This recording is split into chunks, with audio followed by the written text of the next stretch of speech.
সদ্য সমাপ্ত পাকিস্তান সফরে স্বাগতিকদের হোয়াইট ওয়াশ করেছে বাংলাদেশ।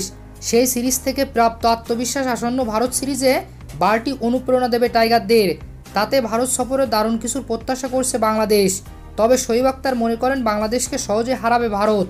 ক্রিকেট ভিত্তিক পাকিস্তানের অনলাইন পোর্টাল ক্রিকেট বাসকে শোয়েব আখতার বলেন, ভারতের মাটিতে ভারতকে হারানো বাংলাদেশের জন্য কঠিন চ্যালেঞ্জ।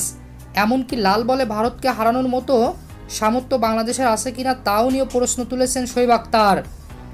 পাকিস্তানের সাবেক এক ক্রিকেটার মনে করেন, ব্যক্তিগতভাবে আমার সেটা মনে হয় না।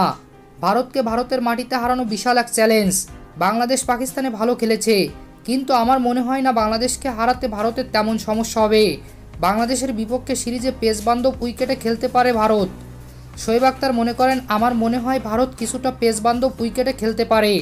বাংলাদেশকে হারানোর এটা ভালো কৌশল জেনেই তারা এটা করতে পারে। এছাড়াও অস্ট্রেলিয়ার বিপক্ষে টেস্ট সিরিজের প্রস্তুতিও আছে। আমার মনে হয় তারা দুই স্পিনার রবিচন্দ্র অশ্বিন ও রবীন্দ্র জাদেজা পাশাপাশি 3 ফাস্ট বোলার খেলাতে পারে। সিরিজের প্রথম টেস্ট অনুষ্ঠিত হবে 19 সেপ্টেম্বর থেকে 23 সেপ্টেম্বর পর্যন্ত। তো প্রিয় দর্শক, পাকিস্তানের শোয়েব আখতারের কথা আপনারা কিভাবে দেখছেন জানিয়ে দিন আমাদের কমেন্ট বক্সে। ধন্যবাদ।